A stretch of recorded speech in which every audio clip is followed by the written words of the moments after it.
to this. Terrific. Well, welcome everybody to In the Inquiry. This is the inner experience of leadership.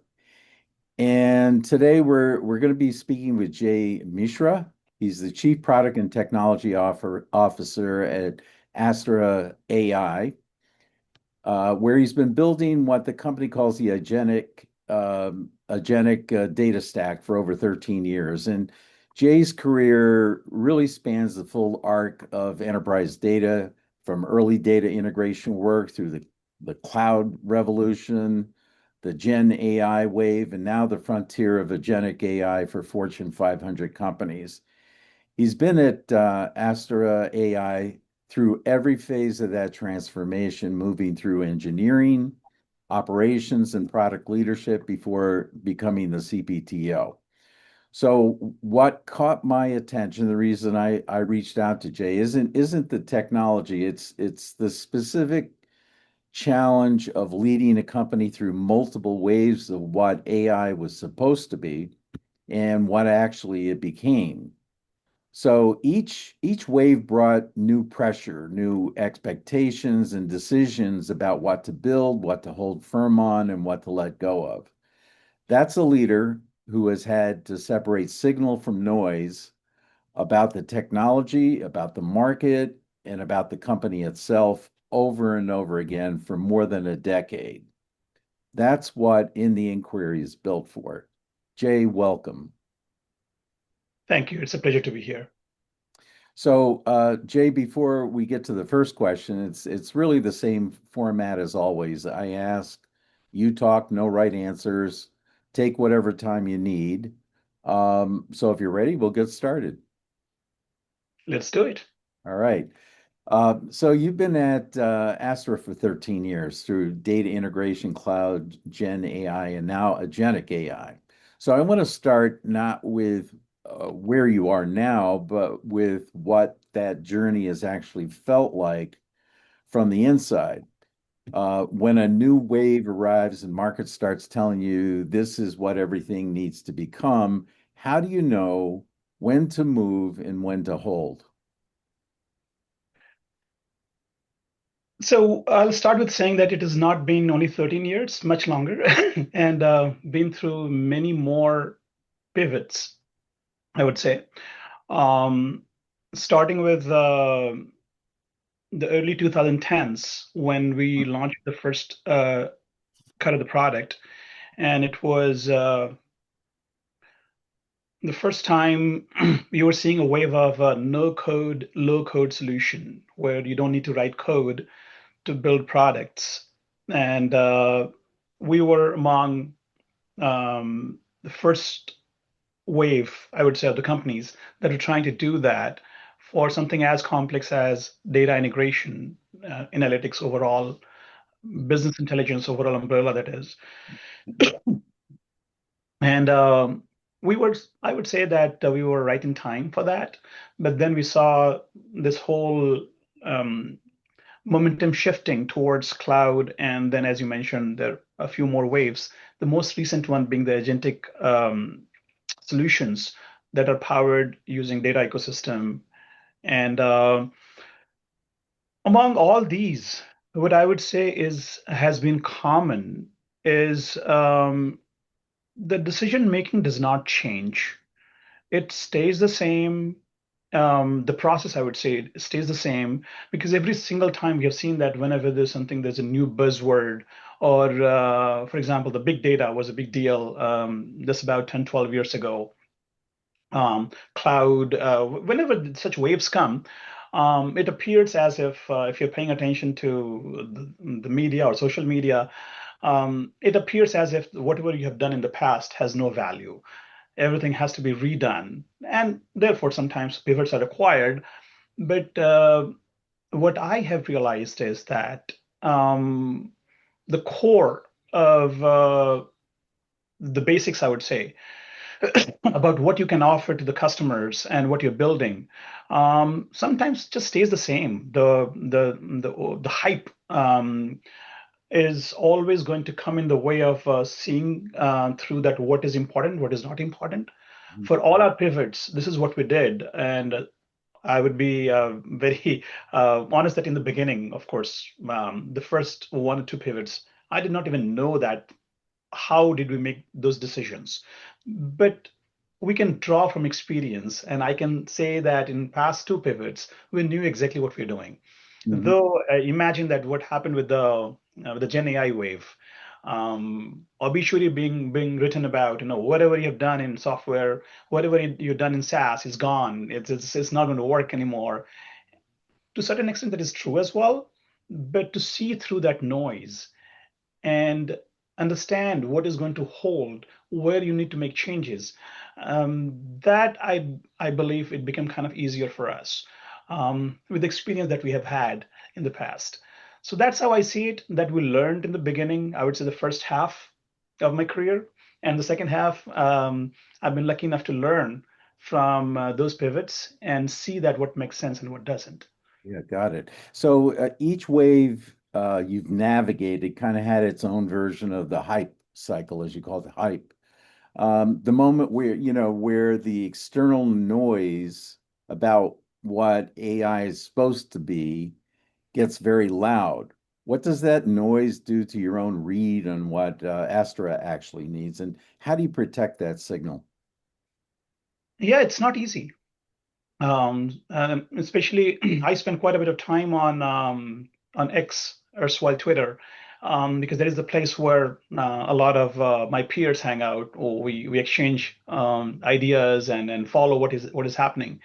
And if you've been on such platforms, X or even LinkedIn, it's pretty easy to get swayed by what the hype is, and people try to whatever idea is actually more emphatic, or idea that is actually more scary, may I say, that gets kind of more and more attention.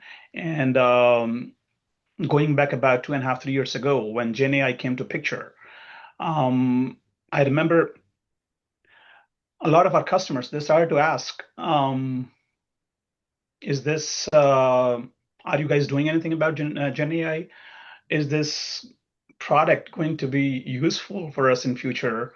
Um, in general, a lot of questions about kind of almost existential, um, let me use the term existential crisis, almost for companies like us. Excuse me. At that point,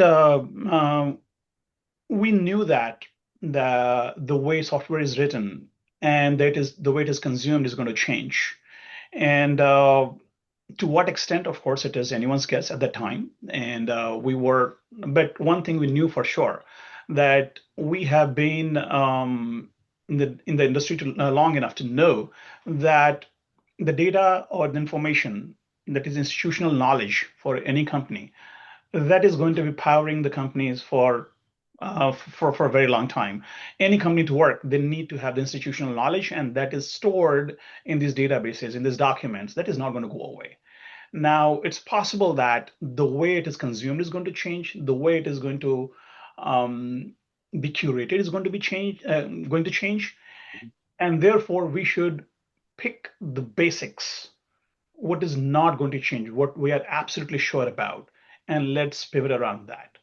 So that's exactly what we did. What we did that we said we are going to be paying attention to preserving the core of our products, of our business. And the way it is used, let's be completely flexible. Mhm. We are not tied to this well-loved, I would say, the user interface that we have put together. That was actually our origin, that create a user interface where you don't need to be a trained developer or data analyst to understand how to use it. With a little bit of training, you should be able to build meaningful solutions. So we had put together this user interface with a lot of care with over 10, 12 years. And at that point, we are pivoting away from it, saying that, okay, hey, we are not tied to it. This is coming in the way. Excuse me. Let's look at what are the possible ways to give a better user interface, user experience. GenAI actually made a huge difference on the user experience side. We are not going to be hanging on to it. We will experiment, and we will see where it goes. At that point, we're not very clear that where exactly it's going to go. A lot of indicators were that is going to change because we could see early on that these foundation models, what they can do, what they can bring to the table, but how they're going to be used, nobody was clear about. So that's what our experience has been, and I would say that that's how we were able to filter the noise out and focus on the basics. And the basics, I believe, they come from your own experience, what you've been doing, and you have conviction that these are the basics that are not going to change ever. Yeah. So you've really built, I mean, you've built real momentum at Astro. You know, products, customers, you have a team that knows how to execute. So when you have a new direction requires moving against that momentum, what's that feel like? And how do you know how do you know the difference between resistance that's worth listening to and resistance worth overriding? That's and that's a question that um, I believe is the foundation of building a team that is well functional team versus non-functional teams. Um, what we have done from the beginning is that we have been paying a lot of attention to create a very flat organization where anyone can go ahead and pitch in any ideas. And we encourage that if you have ideas, if you have opinions, do not hold back and do not worry about where it is. Do not give a lot of, for lack of a better term, do not be too differential to the people who have been around for 10 years or 15 years. Doesn't matter. If you have an opinion, speak up. So this is a culture that we have created, and as you can see, that this ties in nicely to what you were asking about. Uh, if you give this kind of freedom, it cuts both ways. You get really good ideas because we hire people after a lot of careful vetting, and we want to make sure it's a good fit in terms of what we want in terms of talent. So we are hiring these talented people, and we wanted to give them freedom as well to become the most effective in their roles. And once you do that, then there's a natural risk of sometimes they are too set in their ways or opinion or whatever that they believe strongly, and sometimes that is not right. Mhm. This challenge that you mentioned has become or was um, actually a challenge that was, I would say, a little bigger with our organization compared to the other organizations, at least in my opinion. And we have a clear model on that. And what we do is um, we have discussions, sometimes very heated discussions, and that is the culture. We created that culture where um, anything that you say in a discussion is not going to be taken, or it is not going to be, um, it's never going to be a strike. Let's put it that way. Right. And that culture, what it has done, that it has given us some ability to make sure that wherever there is a friction or any kind of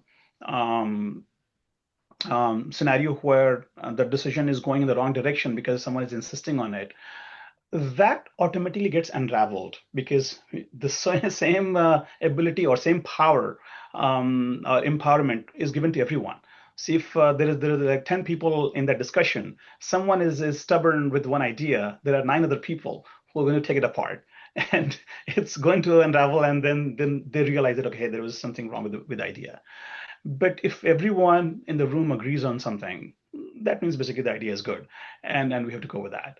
So this model, I think it has helped us quite a bit.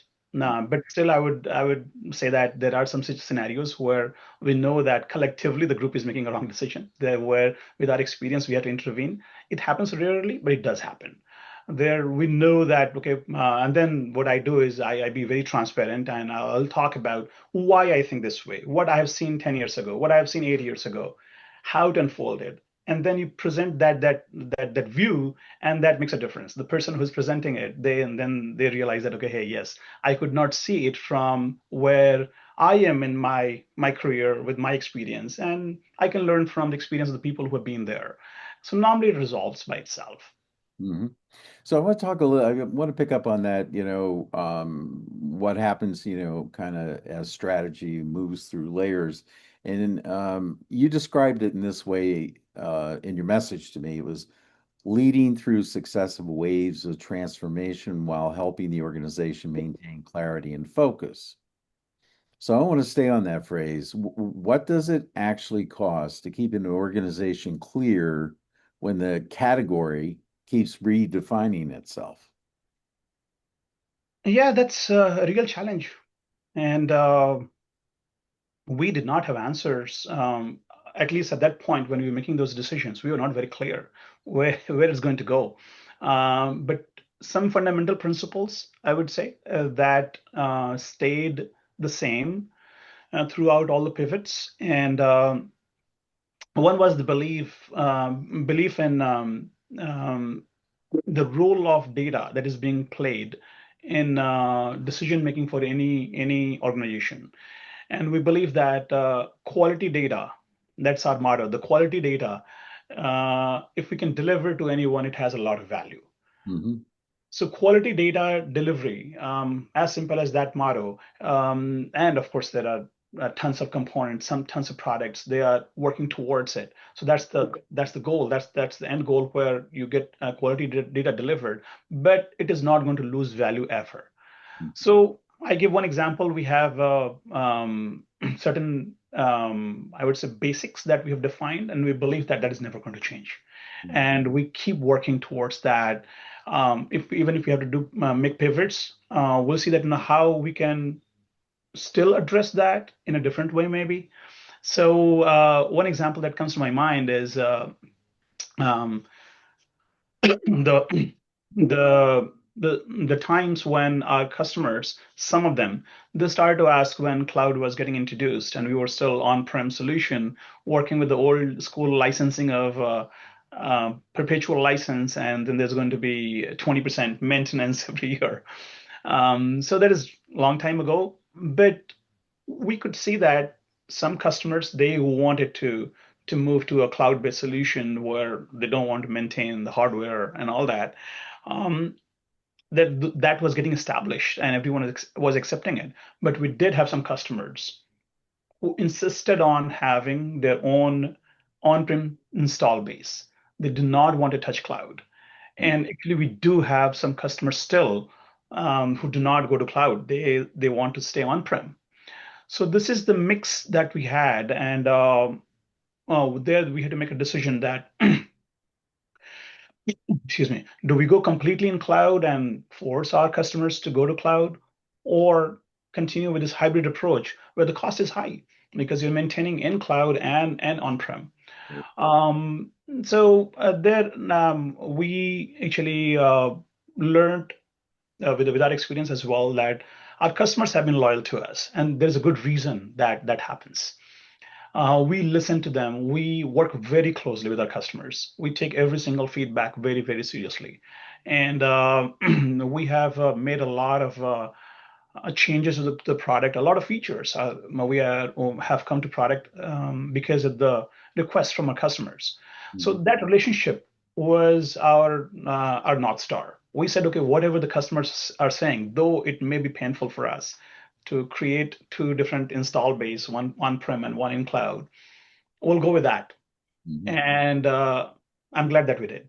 We have our customers who to date have not moved uh, to fully cloud-based solution for a variety of reasons. Sometimes it is just that the vertical itself is kind of they are kind of slow to adapt to new technology, and sometimes because of the security reasons or some policy reasons and all that. So whatever the constraints are, we listen to that, and that builds that loyalty on both sides.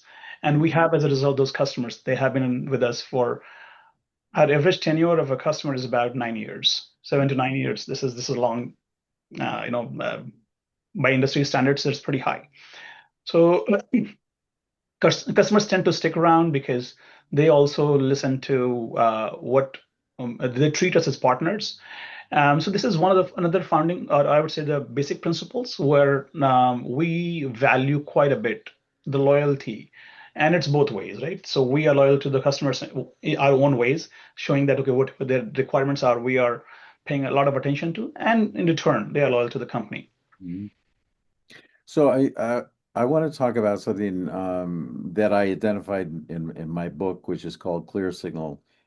Something I call the alignment tax. You know, it's kind of the energy and attention and momentum consumed by ongoing effort to keep a team aligned under conditions of sustained pressure. So, Jay, for you, when a strategic direction leaves your level, a decision you made about what Astera is building and why, what happens to it as it moves through the organization? Does it arrive at engineering and product intact, or does something shift in transit? On that front, actually, that's a real risk. Sometimes I've seen actually, I'll start saying with both. I've seen both. Sometimes the decision made goes all the way to the product and the engineering team and gets implemented. Sometimes it gets distorted, almost like a telephone game where next level is adding to it, and at the end it is looking different.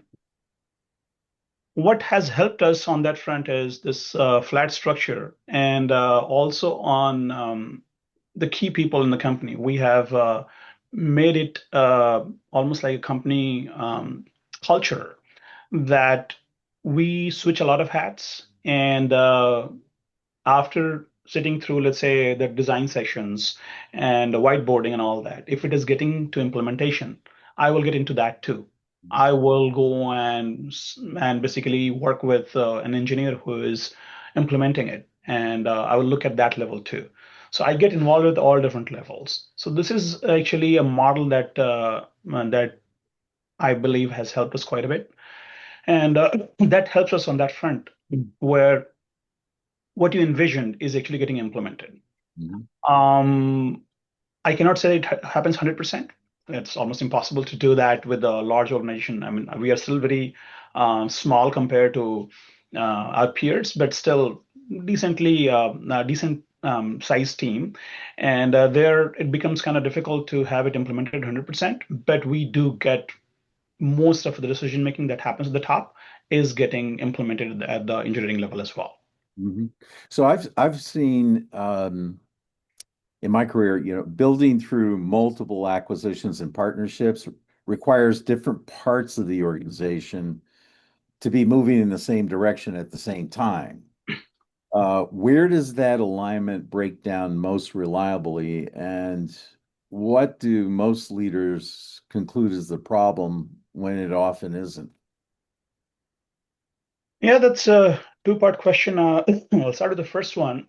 That is the product team that is responsible for um, keeping track of the feature queue and what makes sense in terms of customer satisfaction, A, and B, the business growth. Because when you're adding features, they should be geared towards both. You have to keep your existing customers happy, and also to gain a bigger share of the market, you have to add features that are going to add or help towards being more competitive. So what I've seen is basically for companies who have been companies like ours that have been around for a long time. The two teams sometimes they don't align, and there is a natural conflict that one is making sure that the features that go into the queue that are basically going to be used for expansion and it is going to be make a product more competitive. These are sometimes speculative features based on market research, sometimes based on what other players are doing, the competition is doing, what other people are talking about. So those kind of features. And then there are set of features that are based on actual ask.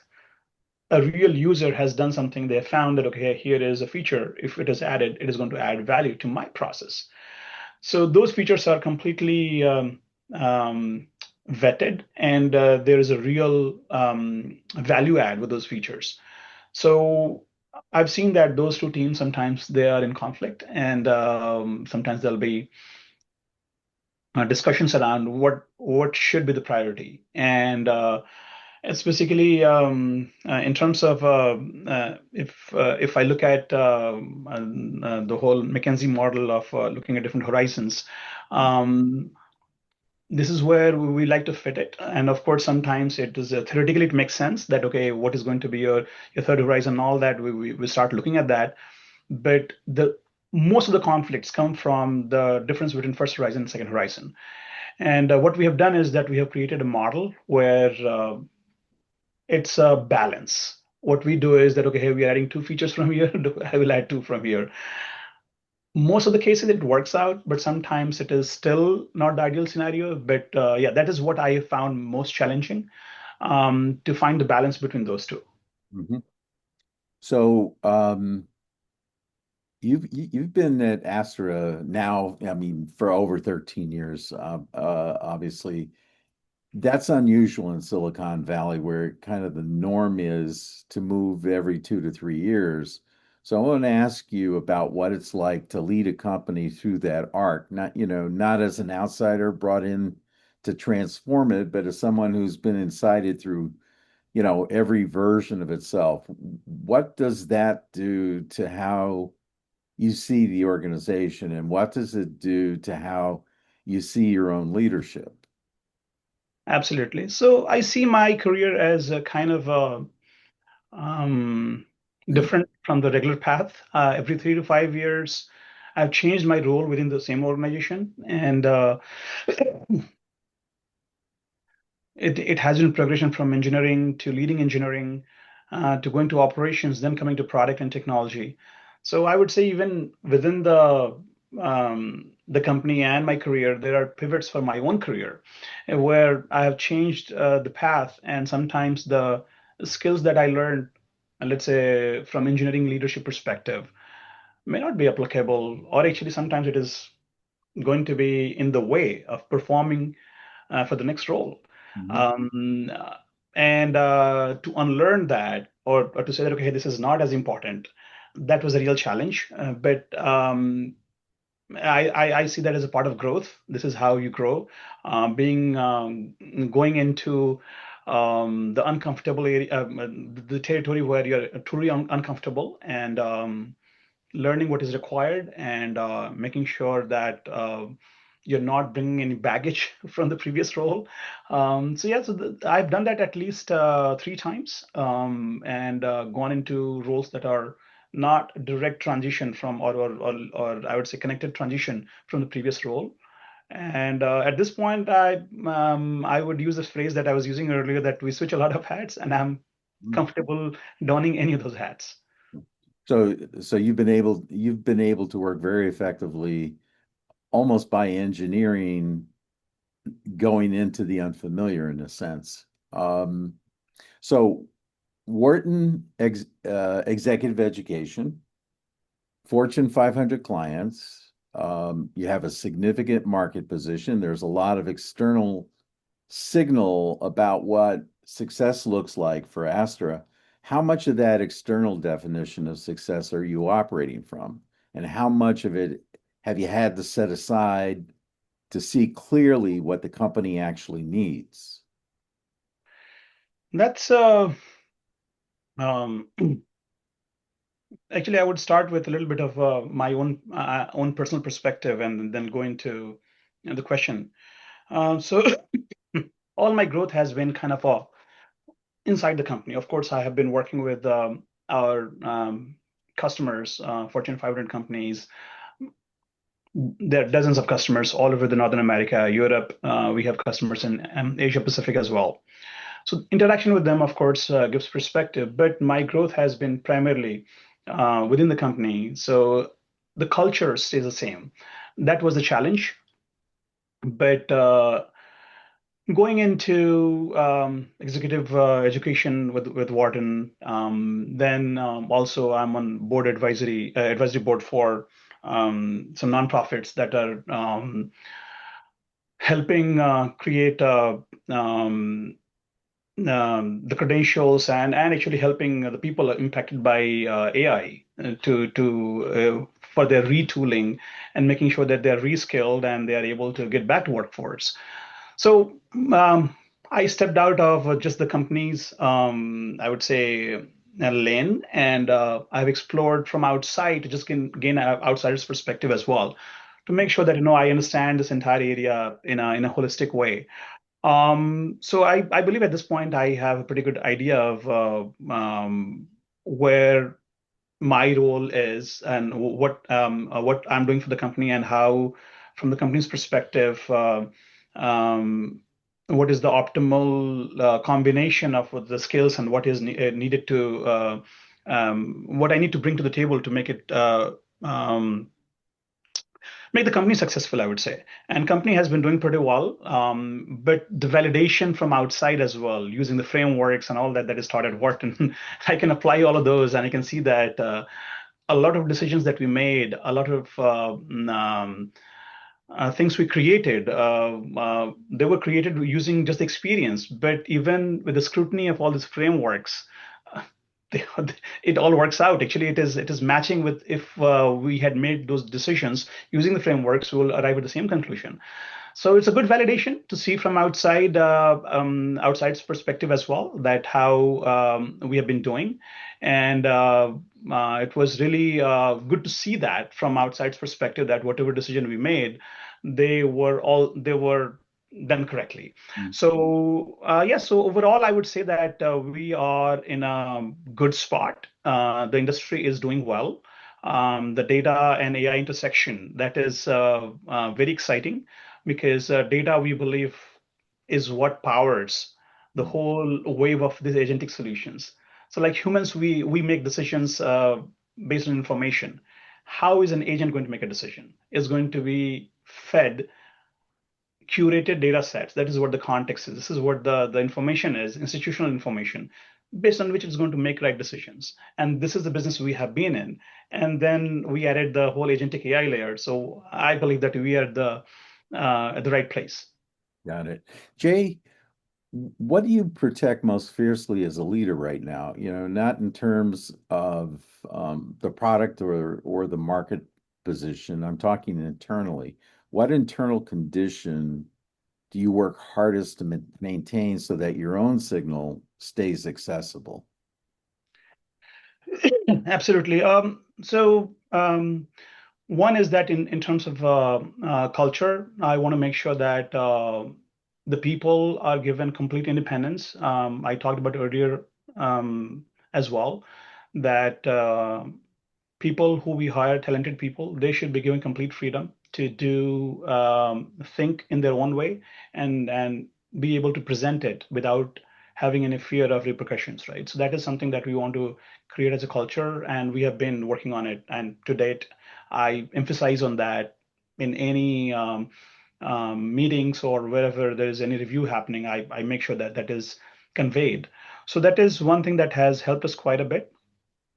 And in terms of the noise versus signal, that is the core topic. I believe um, you have written a book about that entire topic.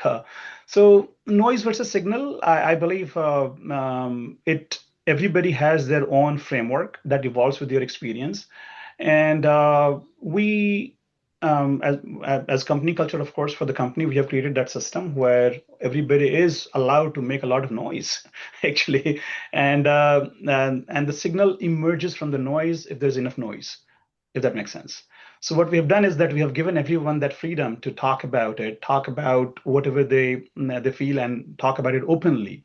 So all that data points, I would say, when they accumulate and complete freedom is given, the Mhm. signal automatically emerges from there.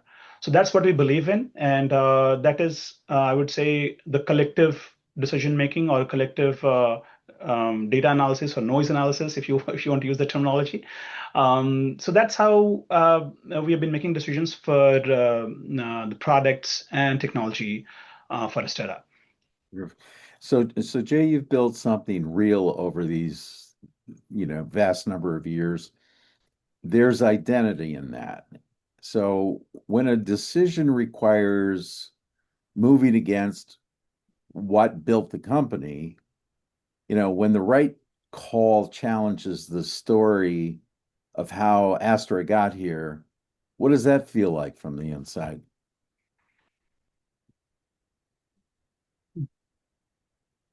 Do you mind um, this question? Do you mind repeating this question? Actually, I didn't quite get it. Yeah, what I'm trying to point out is that so you've built something over these years, right?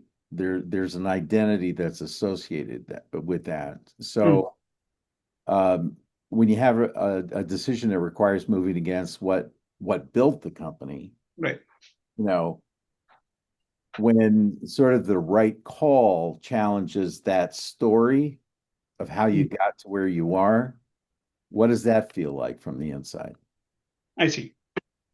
So yeah, this is going to happen if a company has been around for as long as we have been. It happens multiple times. I have seen that personally in multiple waves. And um, when we built a whole data pipeline builder, we thought that, okay, hey, this is actually going to be at the heart of operations for a lot of companies, and this is going to become one of the key things that companies will look for.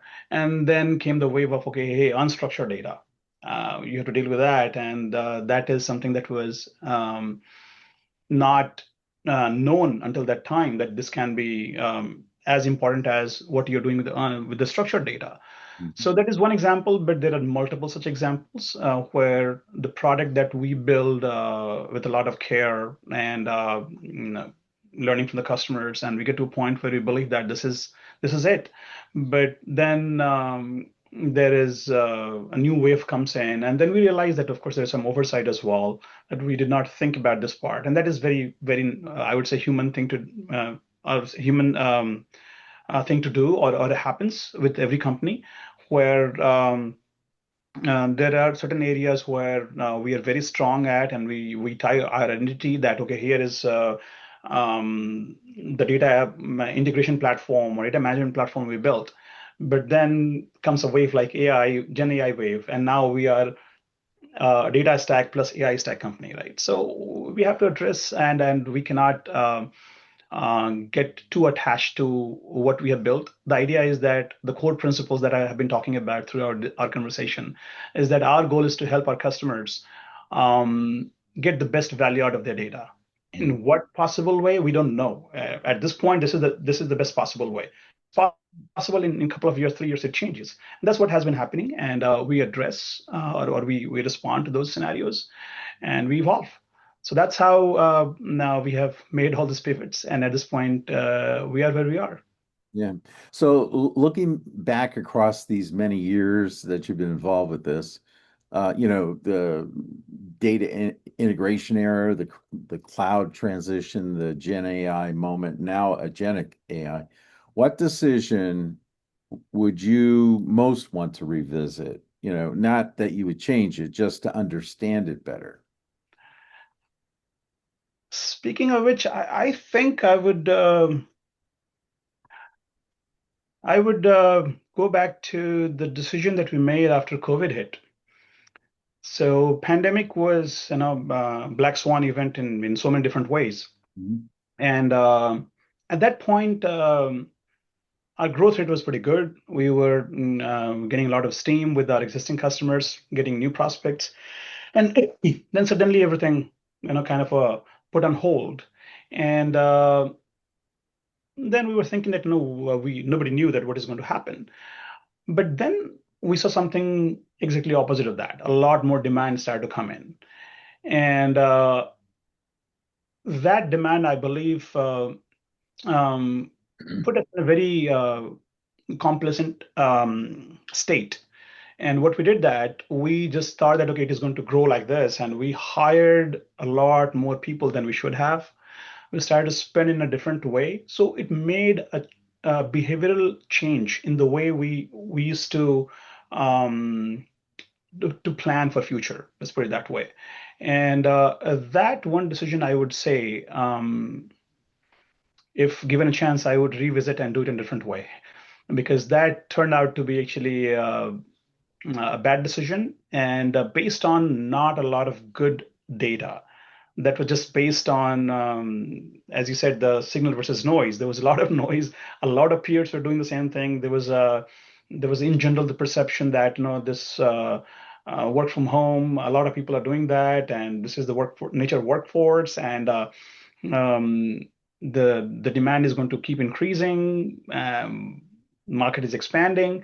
All those those indicators. Uh, we did not see through the noise and should have held back a little bit. Mhm. That is one decision I think, in retrospect, was not a sound database decision. Mhm. So this, and correct me if I'm wrong on this, but it seems to me the agentic AI wave is the most significant bet Astera's made. Um, you're building infrastructure for a category that's still forming, so the market hasn't quite caught up to where you're building yet. What does that feel like to lead from that position ahead of the market under real pressure with real customers who need clarity from you, even when the category is still defining itself? Yep. So the advantage that we had was, we had the front row seat to what is happening with this whole agentic AI revolution, so to speak. We see what is the capability, what models are capable of. If you create the right tooling around it, the harness, the memory, the tool selection, and whatnot. So the entire range, if you do it correctly, what it is capable of doing, we saw it up close, and we have done a lot of proof of concepts and pilots, and actually some in production as well. And that gives us confidence. That gave us a lot of confidence that this is going to work. So it is based on, again, something that is, we have seen, that we have experienced, and therefore our bet is on this trend to accelerate, and even the mid market is going to be very receptive to the agentic AI and the agentic solutions, because wherever there is repetitive work, where, let's say, your workforce, someone you have hired, out of 8 hours, 6 hours they're doing something that is very mechanical, repetitive work. If you can automate that, they get their 6 hours back, and they can focus on something that is more meaningful to expand your business, to grow your business. So, and that's a very simple pitch. And the only the catch is that you got to show that actually it works. Mhm. And this is where we see that a lot of challenges have been, and we have been trying to go through that. But what gave us confidence was that we took real life scenarios for some of the customers. We took it from pilot all the way to production and measure the impact of it. And we see that there is once you have proven the ROI, there is no going back.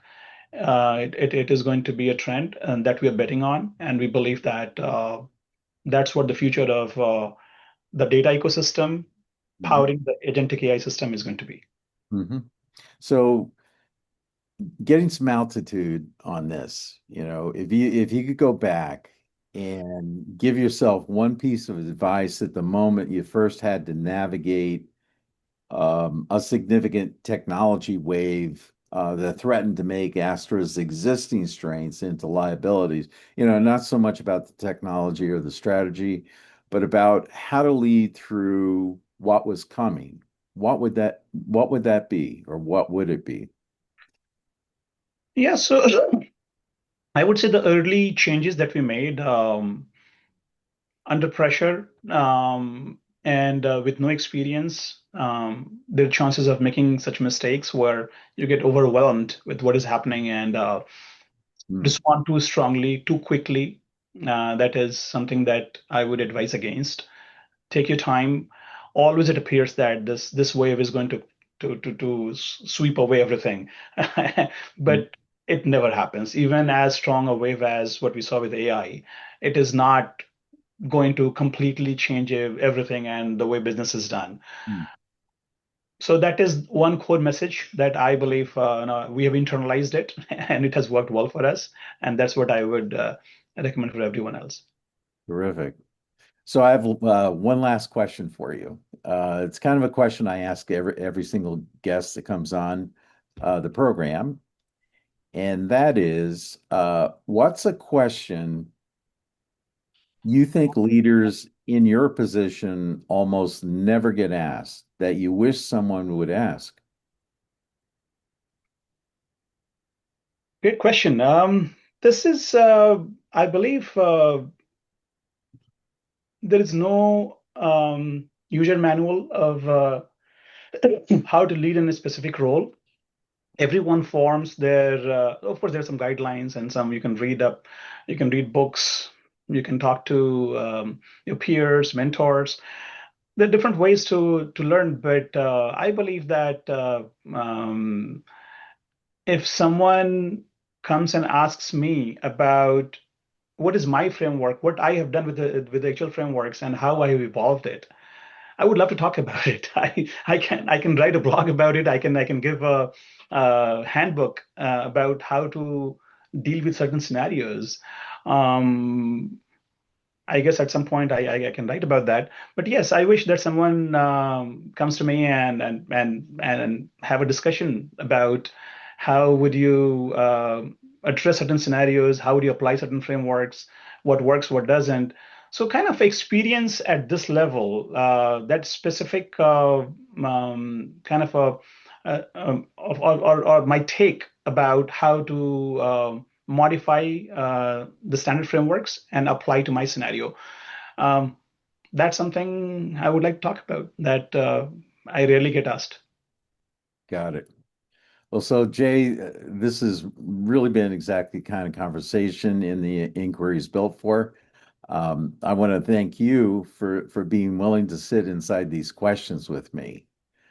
Um, and to the audience, I want to thank you for participating as always. And in the meantime, stay in the inquiry. Thank you so much for having me here.